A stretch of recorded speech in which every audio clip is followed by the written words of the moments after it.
लगभग 5 लाख मत से चुनाव जीतने का काम करेगी। जितना यहाँ सभी पदाधिकारीगण, सभी संगठन के लोग सभी लगे हुए हैं। बात रही बीना देवी जी का, तो एक बार जैसे चिराग पासवान जी कहते हैं कि दल में वही लड़ेगा जो दल का समर्पित खर्च करता होगा, दल के समर्पण में उसका योगदान रहा होगा, दल को बचा के रखा, दल में किसी तरह का विश्वासघात नहीं किया होगा। नमस्कार, स्वागत है आप सभी का पब्लिक लाइव नाउ में। अभी मैं मौजूद हूँ मुजफ्फरपुर जिले के साहेबगंज प्रखंड में। चूँकि साहेबगंज प्रखंड में आने वाली आगामी 10 मार्च को लोजपा सुप्रीमो चिराग पासवान का प्रस्तावित जन आशीर्वाद महासभा है और इसको लेकर के पार्टी के जो पदाधिकारी हैं, प्रदेश स्तरीय, जिला स्तरीय, सभी का दौरा विभिन्न गांवों में, पंचायतों में एकदम ताबड़तोड़ चल रहा है। ये आप लोग देख भी रहे होंगे पब्लिक लाइव नाउ पे। हमारे साथ हैं जिला संगठन मंत्री विनय कुमार। उनसे हम पार्टी की इस महासभा और पार्टी के आने वाले चुनाव को लेकर के बहुत सारी बातचीत है जो आप लोग देखें। और उनका कहना है कि अधिकृत हैं चिराग पासवान, वो जो जिस प्रत्याशी को तय करेंगे वही चुनाव लड़ेगा वैशाली संसदीय सीट से। और जनता जनार्दनों में उपापोह की स्थिति है क्योंकि अभी तक कोई उम्मीदवार तय नहीं हो पाया है। इसको लेकर के भी उन्होंने खुलासा किया है कि आखिर किन मानकों पे यहाँ से प्रत्याशी आपके वैशाली संसदीय सीट से होंगे।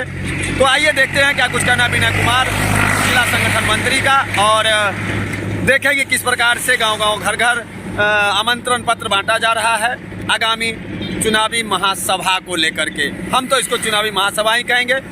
पार्टी की ओर से इसका नाम जन आशीर्वाद महासभा रखा गया है, लोक जनशक्ति पार्टी रामविलास की ओर से। तो आइए देखते हैं क्या कुछ कहना है जिला संगठन मंत्री का।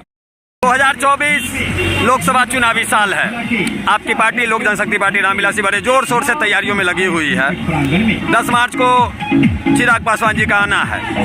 तैयारियों के बारे में बताएं और जमीनी, क्योंकि आप संगठन मंत्री हैं मुजफ्फरपुर के, कैसा लग रहा है इस बार का माहौल?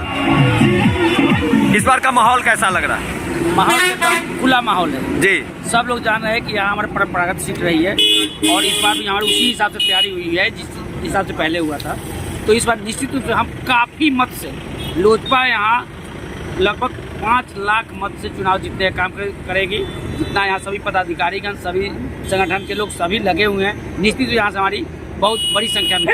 एक कंफ्यूजन देखने को मिल रहा है जनता जनार्दनों में, क्योंकि अभी तक प्रत्याशी का नाम पूर्व में आपके पार्टी के ही, जब पार्टी आपका संगठित था, जो यहाँ की वर्तमान सांसद है बीना देवी, और अभी तक कयास ये लग रहा है कौन सा प्रत्याशी होगा।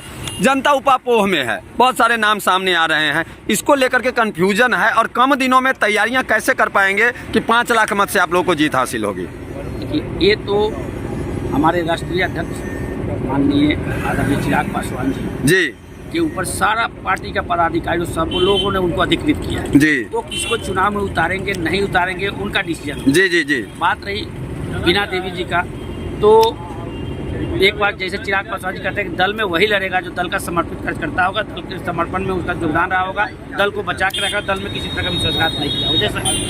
जैसे निश्चित रूप से ये क्लियर है कि क्या होगा। कोई ये भी कहते हैं कि कोई जुआ चेहरा है इस पार्टी से आएगा, इसलिए हम लोग भी उम्मीद लगाए बैठे हैं वो किसका घोषणा करें। तो आप संगठन मंत्री हैं, गांव-गांव जाते हैं, घर-घर तक पहुंच रहे हैं, आमंत्रण पत्र भी दे रहे हैं, आपको भी इस कंफ्यूजन का सामना करना पड़ रहा होगा, क्योंकि जनता ये सवाल हम लोगों तक से कर देती है कि अभी तक तो प्रत्याशी ही तय नहीं है, किसके चेहरे पे चुनाव लड़ा जाएगा ये अभी तक तय नहीं, क्योंकि यहाँ से लोजपा की सीट है। बीजेपी वालों में तो एक तय होता है कि मोदी जी चेहरे पे लोग लड़ रहे हैं, लेकिन ये कन्फ्यूजन कब तक रहेगा और इसके लिए मतलब प्रत्याशी तय क्यों नहीं कर पा रही आपका दल? ये तो ऊपर का मामला है। जी जी जी। राष्ट्रीय अध्यक्ष जी सब लोग अधिकृत, जैसे मैं कहा हूँ। जी जी, बिल्कुल बिल्कुल।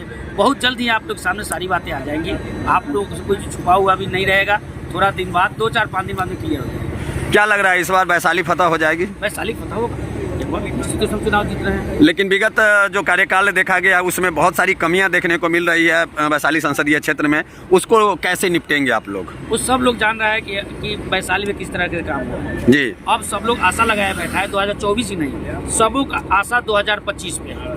2025 का ताकत भी 2024 में सारे यहाँ के पब्लिक, सारे हमारे कार्यकर्ता, सारे पदाधिकारी लगाए हुए हैं 24 में।